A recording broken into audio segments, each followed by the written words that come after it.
But what we are saying is that naturally the women are better in some areas and then men are better in other areas, but they all complement each other. It's not about financial literacy anymore. It's actually about how much of the future, the know-how of where the company will be positioned. Imagine who would be the best person in that company to understand the woman. That itself was the turning point for me to think that it is the right time now to shift and to be on the other side of the table. And that affects the quality of everything in the board.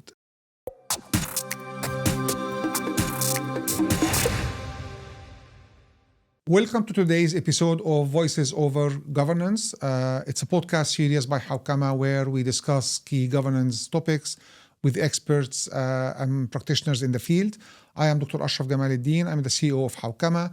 And in this episode, we will be discussing all things related to effective boards, family governance. I am delighted today to welcome our guest, Fahima Albastaki. I have had the pleasure of knowing Fahima and working with her over several initiatives over a decade. She is also a graduate of Hawkamah's Director Development Program. She has over 26 years of banking, finance, and capital markets experience. Fahima has held senior leadership roles in the UAE capital market and mainly Dubai financial markets, where she spent 17 years leading and pioneering IPOs, listings, and investor relations initiatives. She also serves on several boards of directors, including the board of Dubai Women Establishment, one of our partners, and has deep experience in governance, regulation, and business transformation. Welcome, Fahima, to our podcast. It's so nice to see you again. Hello, Dr. Ashraf. It's actually an honor to be with you today. Thank you. Thank you. Fahima, you have been, you spent so many years of your life in the capital markets and you were shaping regulations, working on IPOs, drafting regulations for companies and so on. But then you stepped down and you started your role as an independent board member in some boards and so on. So this is really a huge shift, if you like, from regulating into sitting where the regulation should be applied. Mm-hmm. Can you tell us about this shift? How did you manage to do it? What were the challenges? What is your experience there, please? Mm-hmm. I like the way you're putting it, Doctor, like sitting on the other side of the table. Honestly, it's not been an easy transition. But after some time, I realized it's maybe the best transition because a lot of the people in the industry told me that, I have maybe an advantage of being in the capital market, working with different types of companies, different sizes across all sectors, being it a public listed company or maybe even at the initial stage where they are private companies, family business, or even government entities. The insight that I got from dealing with these companies made me understand and deep dive into the way that the decision is being made in these companies, how directors and before that, how owners and the founders of the companies think of the growth of the company and how do they want to shape it for their future and to be sustainable. All of this have played a big advantage into the information that I have gathered about, shaping up boards as well, what kind of decision that we need to do on the board level.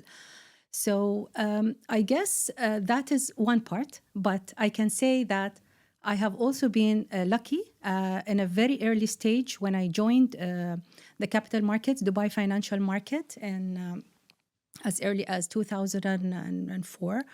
I have been also part of establishing what is now called the listing and the disclosure department. So basically, the start of my career was in the corporate governance, in the disclosures.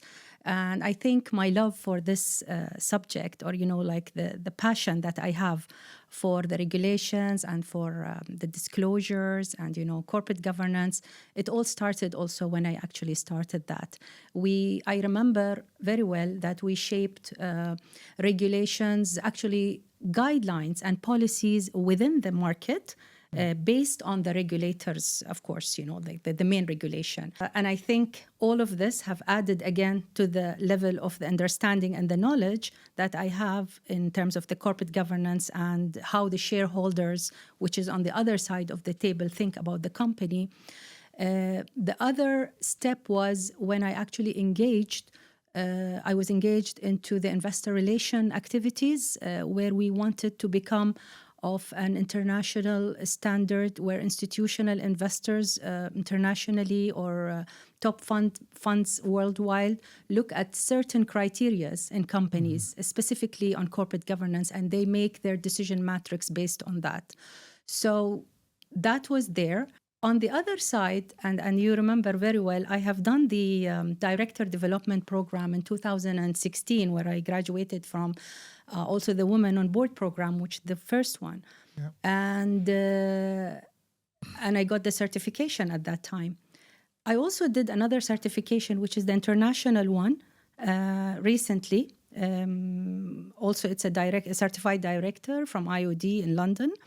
And that itself was the turning point for me to think that it is the right time now to shift and to be on the other side of the table, where I could actually add whatever I have learned in terms of the education, in terms of the fashion for understanding the corporate governance world, to the actual reality, sitting with those executives and thinking how to add value to their companies for the future.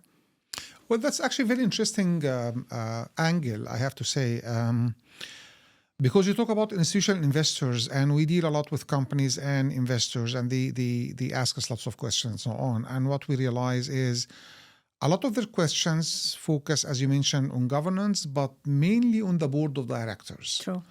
And they would like to understand how these boards are functioning and whether these really are good boards or not, or effective boards or not, if you like. And that's why you have the certification that you have taken, and we're very happy that you thought it was useful. Now, from your own perspective then, now you are a board member in different places. You have been a board member and you observed even boards when you were at the DFM. What really makes a board effective? What are the key elements if you are telling people, you know what, an effective board should have 1, 2, 3, 4, 5, or features or whatever? What are the key elements that you see are important for effective boards? If I say, and believe it or not, it all starts from the basics. It is a proper agenda, proper structure, board structure, and the content that is going to be discussed. It is actually, for me, I feel these are the main pillars, when it comes to an actual efficiency in the board. The reason saying that is that imagine a board member coming into a meeting fully prepared with all the information that, he has read and all the documents that he have been reading for the board. And then suddenly there is something going on with the structure of the meeting, or, there's a shift towards something, that it's maybe not, maybe it takes a lot of priority for the board, whereas there are other things which might not be urgent, but very important that the board has made himself ready for. So this creates a kind of frustration. So I believe the information that it's catering the agenda itself. First of all, it has to tell you what the information that you sent to the board member, and here the content is also very important. The board meetings, if it's going to be efficient, whether it's a public listed company or a private companies, they should always strive to get the business plans discussed, the decision that needs to be discussed, but also they shouldn't neglect the strategic review on a regular basis. Actually, if every board meeting had a part of a strategic review, it's even better, even if it's a long time strategy that it's there. These should all be supported with things, with every decision or every discussion that is there. There should be challenges raised, risks mentioned about them. What are the opportunities that the company would have in that area? There might be something new that would come up suddenly, So the review of the strategy within the business, along the business plan or along the projects or along the decision, for example, to be made, or along the financials when it comes to the, like specifically ending the business results and discussing the financials. I think this would make sure that the board itself, it is very efficient, and within this short period of time, we all need a wise decision, and that's what I think it is important. Can I add one more thing, which I think makes the board really efficient, in my opinion, is the role of the chairman. He really plays a big role. He is actually the nearest, or he or she, excuse me for that, I have to mention the she as well. They have to be very, very close with what is being presented. So the relationship between him and the CEO, and that is something that everyone says, but it's a fact. He has to be the one that has the highest level of social intelligence, ensuring that the meeting itself is steered very well, that he would guide everybody to be focused on the subject's matters. And I think that would actually drive more efficient activities in the board. You have touched on a very important point, Fahima, that is the chairman. Who is the chairman of the board? And whether, not only that if he or she is qualified enough, but if they have time. We have seen chairmen who are very qualified, a lot of experience and so on, but they don't have the time. And that affects the quality of everything in the board. Another key thing which I must add because of our own interaction with the boards of directors is the company secretary or the board secretary. Oh, yeah. Now, the board secretary, the chairman is usually non-executive or independent chairman who does not work in the company. He comes only for the meetings, 4, 5, 6 meetings, depending on the need of the company itself and the regulation.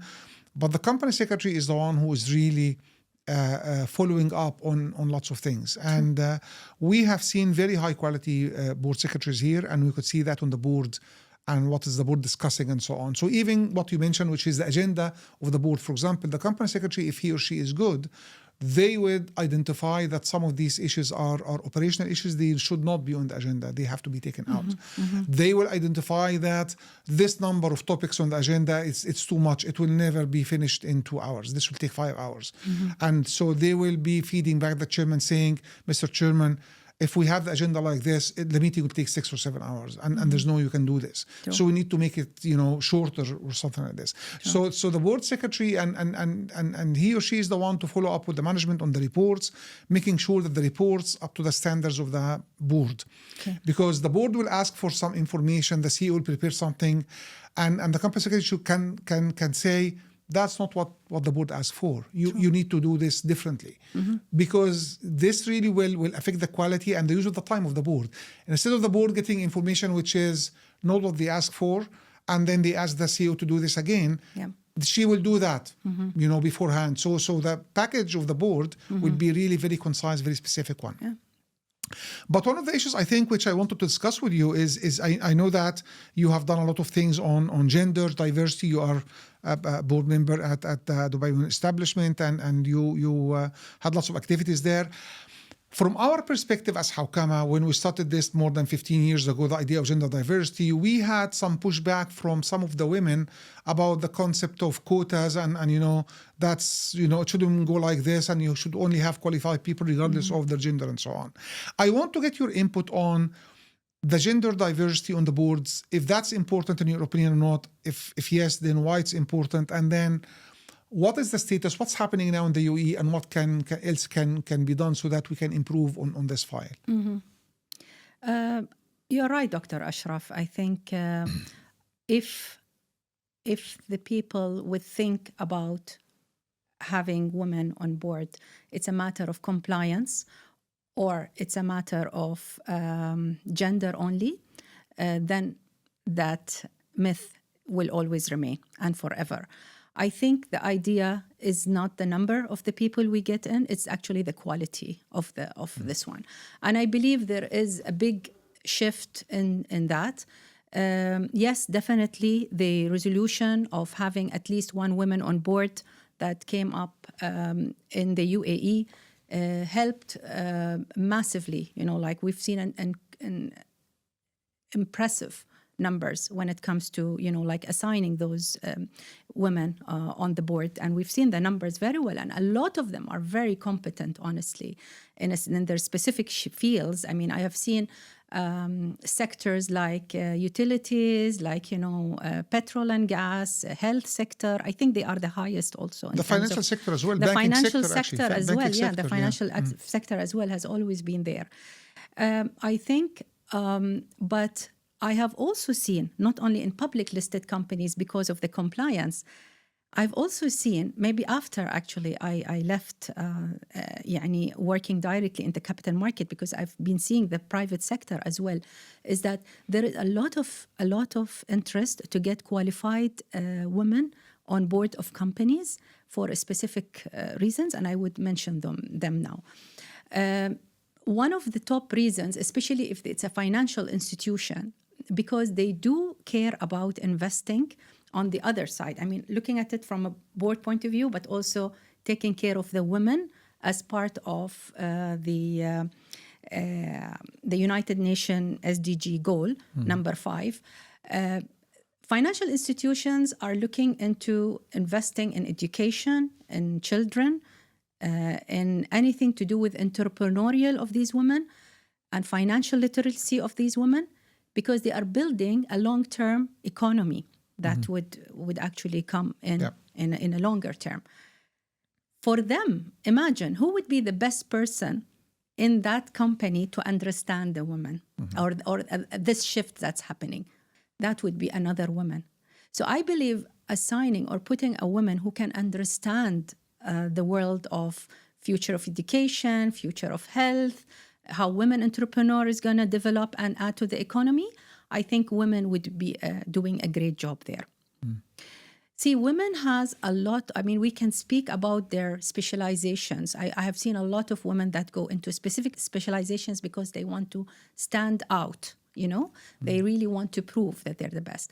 But when you bring them on board, it's not only the knowledge that they have and the specialities that they have, it's actually the way that they influence the company's positioning, the internal management, the employees, is the culture. Well, actually, Fahima, I mean, a lot of research was done to show how boards with women are different. And one of the elements which stood out was that, in fact, women pay much more attention to sustainability factors in general than men, while men focus on the financials and the competitiveness and the markets and so on. Women would look at factors which maybe will be overlooked by men. So they wouldn't really look at these things that much. And we do have some cases where, some crises happen, and then while men are talking about, compliance issues and how can we handle the regulators and so on, and the financial implications of the crisis, women are thinking of, or females on the boards or women on the boards are thinking of the families of the workers who, how they will be affected by this crisis, and how can we help to reduce the negative impact of the crisis on the families of the workers and so on. So, I mean, it really complements. I mean, it's not either or. Each one has their own. Yeah. It is exactly what you said, Dr. Ashraf, and that's why we need. That's why everybody's talking about the board composition. So the board composition is the key to the success of the companies.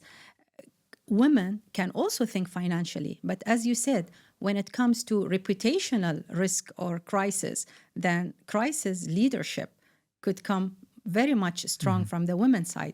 Whereas on the financial side, as you said, or ethical thinking, or partnerships, or maybe mergers and acquisitions with other companies and how to deal with them, maybe the men can stand out. There is no standard rule here, but what we are saying is that naturally the women are better in some areas, and then men are better in other areas, but they all complement each other, and I agree. Yeah, I mean, there is always an exclusion. An exclude to this rule. Yeah, exactly. There is a lot of initiatives and programs. Dubai Women Establishment has been really leading into ensuring that women on board, it is an important subject, but the ladder to make them to come to that board is the programs that they are putting from all the levels, whether middle management, higher management, leadership programs, mentorship programs. All this is going to aspire them, to ensure that they are there somewhere. So I think there's a positive activity that is going on in the region, and specifically here in Dubai and the UAE, is to encourage gender balance, not from the quantity, but also from the quality point of view. I think what I believe in, the work that is being done now, it's actually building the right pipeline for our future when it comes to the qualified women that wish to have on board. And thanks to the environment here in the UAE, to the legislation, to the leadership, that we are very much proud, to have and supporting from the top. And actually, this is one interesting point, because in fact, when institutional investors look at gender diversity, they don't just look at the board of directors, they look at the C-suite as well, the top management. So now we start to see companies in the UAE who have programs to have percentage of women at the top management as well, not just at the entry level and the board, but you need really to have them at because that's the pipeline you set for the board, basically. Yes, that's right. Okay, now any other thing which you might think about in effective boards and how the board itself runs? So the political environment or the how the board is being administered. Are there any factors where you advise that you should pay attention to so that the board is more effective? Anything that comes to your mind? I think, I mean, it's an opinion, Dr. Ashraf. I'm not there to advise on everything, because there's so many things that will make sure that the board actually is one of the most, productive board. But there are certain things that all boards, whether it's private or public companies, they should be considering, which is what we have mentioned already, which is the board composition. So you need to have the right balance from all backgrounds, from all knowledge, that you need on this company to run it. So I think the board composition is very important. The knowledge-based decision is very, very important. I think the most risk that is being taken into the boards by any non-executive board is that if he participates in a decision that is actually collective, but he finds himself, he did it based not on an actual knowledge, but maybe by the bias or by a group think or something like that. So, to ensure that this is really a productive thing, it has to be really with the information that the board secretary will provide. Boards, non-executive, especially non-executive, because they are actually from outside, they should have the right to ask for more information, and based on that, make sure that to put the decision. Okay, and here, I would like to also highlight, and I mentioned it to many people as well. If you are invited to sit on board, maybe not in the region, because we don't have that kind of maybe fear, because there's legislation. If you are invited to sit on other jurisdiction boards, or even here actually, why not? You should always try to ask the company for what it's called the director, officer, and officer's insurance. And it's not for anything, but it's the right of any non-executive director. And it will make sure that the company ensures that that director, when he comes on board, he is putting his opinion very much independently and making sure that he's adding value to the company. So I believe the board composition, as well as the knowledge that I've mentioned as well. And one of the reasons why efficiency is required now in companies, even in private companies, is because companies are actually appointing non-executive directors. So their expectation has becoming much higher into the when they go onto this. So everything should be really, efficient, and the information available. Another thing is that for the public listed company, on the other side, it's the corporate governance report. The regulators will ask every time, actually, and this is very healthy, they will add in more information that the board requires to bring in. So, the more they ask, the more the board will make sure that, their disclosures after the board meeting is well structured and provided to the corporate governance reports. One of the things actually which does make, again, we have seen this a lot, which does make a big difference is what is the culture of the board of directors itself. So sometimes you do have this culture of individuals working against each other, or each one working on his own or her own. Sometimes you do have this group sort of feeling that we are one team end of the day. We have seen some boards where there are disagreements. They take it outside of the boardroom. They say, I didn't agree on that decision, which is not good governance at all, and so on. So now I'm very happy the regulation in the UAE action and other countries of the region say the board is responsible for the culture in the company and, of course, in the board itself. And the chairman is the one who is taking care of that. So the idea of having the right culture in the company, what kind of values do we have, basically, which is the concept of culture, is what are the values and how do we translate these values into decision making. So if we say, for example, we care, as you mentioned, for gender diversity, or for women, or for sexual welfare of our employees, okay, that's very nice. How are you translating this into decisions? True. I mean, when you make a decision, how this is affected. And that's why we put all this at the end, which is quite important in board evaluation. True. So now it's mandatory for the UAE, whether companies or banks, and most of the countries actually of the region now, it's mandatory for them to have an annual board evaluation. That's amazing. What do you think about this idea? It's a great idea. And actually it makes I will speak about non-executive directors and also executive directors to think of doing their own self-assessment as well. The self-assessment point is very much not used by a lot of board members nowadays. They will just wait for their assessment to be done. And when the assessment is done, is normally I believe the standard one is the private meeting, one-on-one, and the meeting result then will be shared to this one. I think we shouldn't be waiting for that assessment to be done on us. I think we should be doing our own self-assessments, make sure that we have all the necessarily skills and competencies that a board should have.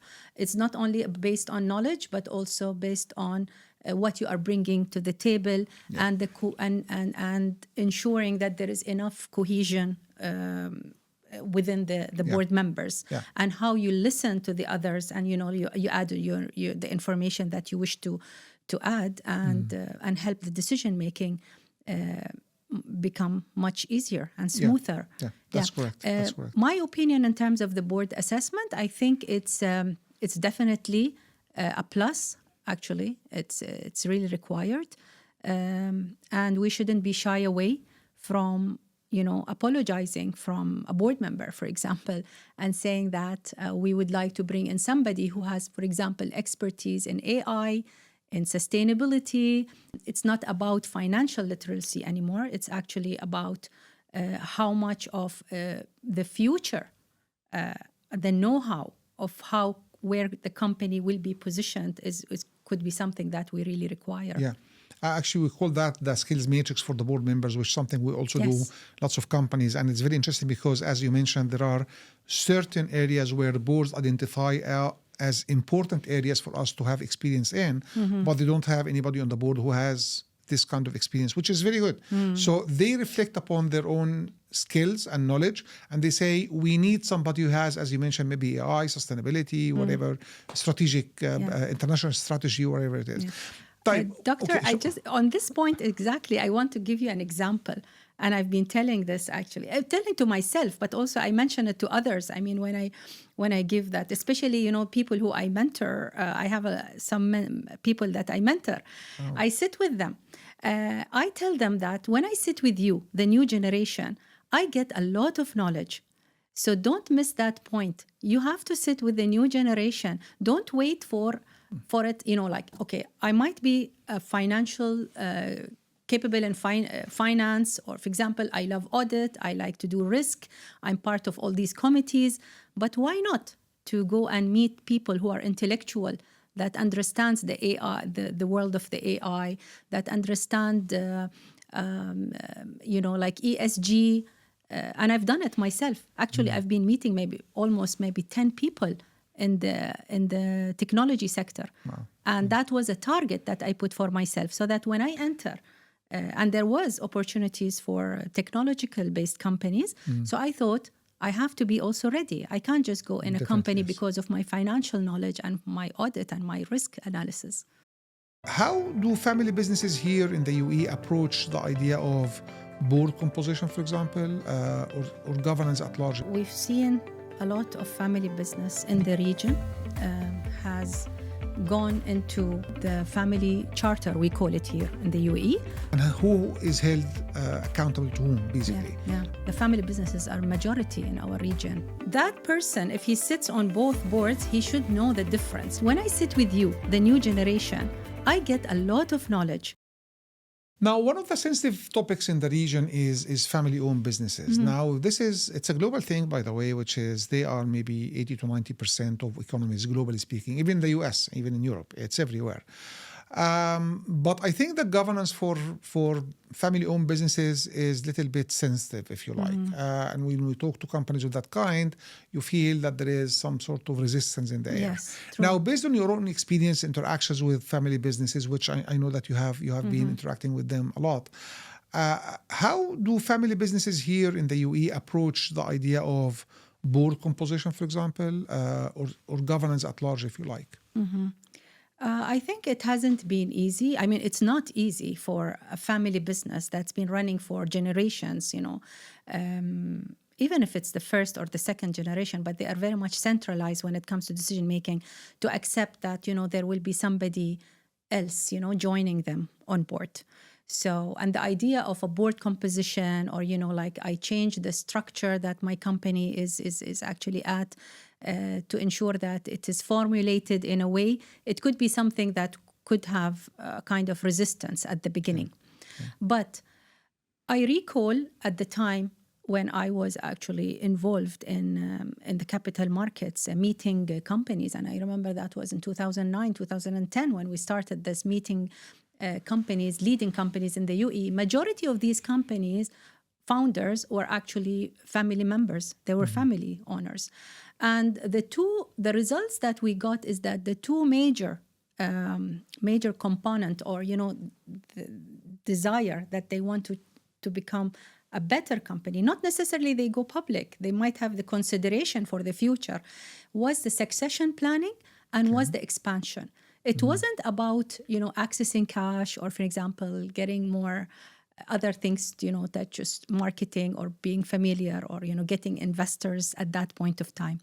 Gradually, we noticed that companies did realize that they need to change their structure, get in non-executive, get in maybe a second layer of advisory, or get a second opinion or a partner that can give them advice, or be engaged in programs to make sure that the company is also ready when it comes to a position where the company is being attractive to a PE firm, for example. There could be opportunities for mergers and acquisitions, maybe collaborations with other entities worldwide. And that would help the expansion that, they were looking for. What really helped that was the family law that came out. Okay. I believe it was 2022, and get into the implementation in 2023. That was the real game changer when it comes to encouraging companies to register themselves as family businesses. Okay. It wasn't like we didn't have that in the past. So now, if they do that, they will also benefit from the programs and everything that, the Dubai Chamber and, the DIFC entities, or many others, DED, and all of these organizations helping each other to help companies, family businesses in particular. So they realize the importance. But can we separate the idea of family business governance from the family itself governance? I mean, because you mentioned that there is a change of mentality and so on. From your experience, how much are families themselves having structure internally to have this kind of decision making? Now, you mentioned examples of where you sit and the patriarch or the founder of the company is alive, which is very good. But sometimes you are on the second or third generation where there is no one single decision maker in the family. would you like to share any insights or any experience on this? Yeah, we've seen it. We've seen a lot of family business in the region has gone into the family charter, we call it here in the UAE, which is the family constitution. I think that is really the bread and butter of any company. If they get convinced to do that, then comes the company governance. I think it would never start from bringing a company governance immediately on top of these family businesses. It should always start with the way they want to shape the business, the way they want to, for example, deal with each other. Now, in the family charter or the family constitution, there are different elements that is not binding. Like, it's not the AOA, it's not the Article of Association. It's how you are going to respect each other when it comes to selling of your shares. It comes to how would you actually, if tomorrow there's any dispute, how you are going to solve that dispute. If there is any participation in the board, how would that be done? And also the respect of those that are shareholders, but not necessarily employees or on the board. Now, for them, and also how are we going to ensure, and actually this relates also to the point that we made earlier about the non-executive director on the board. You remember when we said that they were not accepting the non-executive to be on the board? Yeah. When it comes on a family charter and families trying to go to that next level, it's actually very helpful, because that NENT, or the non-executive director, will be the voice that is acting independently and not being affected. In the boardroom, there will be less of a personal discussion. It will be more, decision not made on a personal level, but also on something that, they can. And the ones that are shareholders, but not necessarily acting in the company, they will feel more comfortable. They will know that things are going as per real formalities. And there are some NEDs, non-executive directors that are acting based on other matters and not necessarily family interest. Well, that's actually really very interesting, because again, it's another subject where maybe we can have another episode on the family businesses, lots of things. But what you mentioned gives me some sort of conclusion that maybe or actually having the board only with the family is not really helpful that much. Maybe at certain stage it's good, but at other stage it's not, especially when the company expands and the family grows, because a lot of the family members will not be on that board and they will question what's really happening there. And then there is no separation between the ownership and the management and the board, and it's all overlapping. So you have some of the family members who are managing, some of them are on the board, some of them are on the three places. And who is held accountable to whom, basically?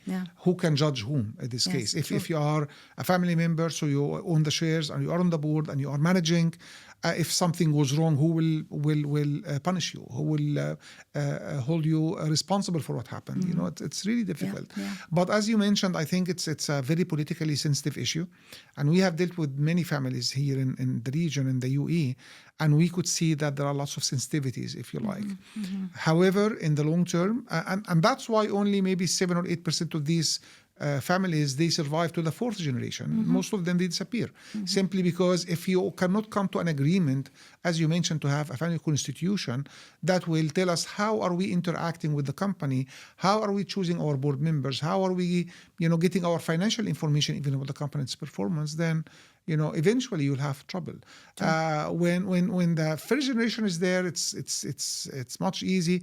When you have the second, maybe yes, only limited number of children. Once you go for the third, it goes out of control completely. It is also the responsibility of the person who's running that business, or he's been given the chance to do the run, to also select the right non-executive directors on board.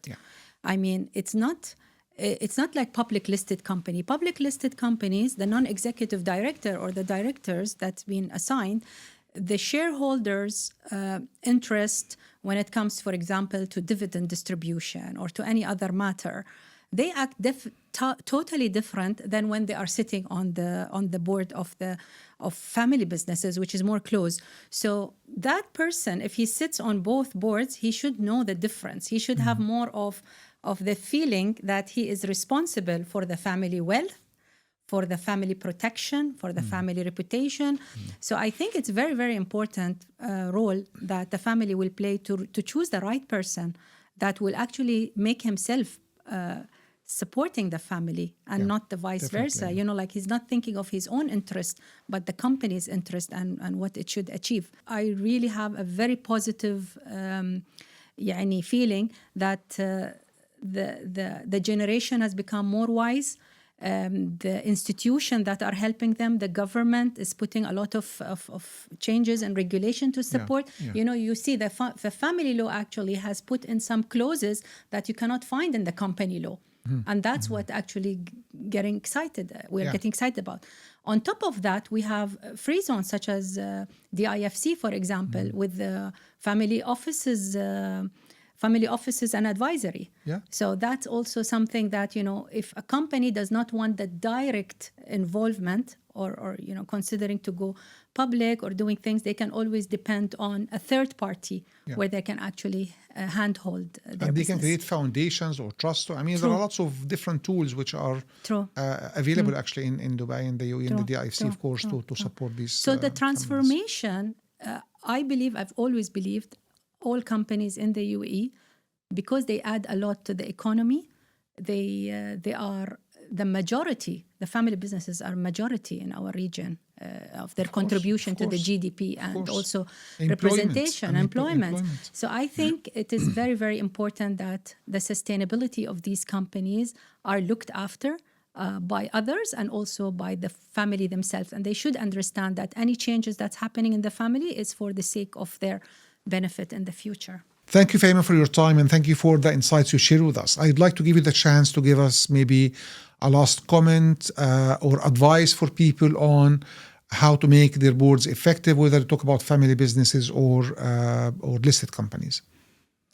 I think, we can cover a lot, but I think there is something that is always also there that to make sure that the board is well structured is the understanding the role. So directors should actually understand their roles when they come to the boardroom, and delegation of authority should be really clear to them. You know, what is on the level of the management, what comes to the level of the board, that, you know, they need to take the decision based out of that. I think this is very important. It is an evolving subject. You can see that now sometimes it's not optional for some companies, and they are also family businesses, that not to have other than non-family members on their board, like non-executive directors, like financial institutions, for example, which are governed under the central bank. There's a requirement now that they should have actually appoint a non-executive director.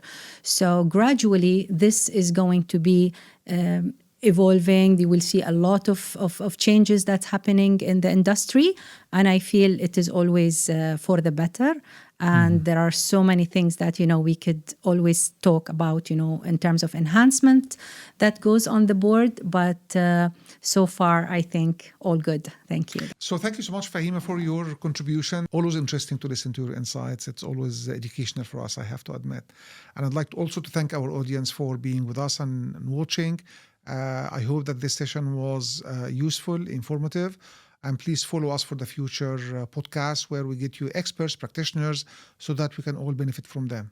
Thank you, Fahima, and I give you the last word. Thank you very much, Dr. Ashraf. It's really a pleasure to sit in front of you. We know each other for more than a decade now. And,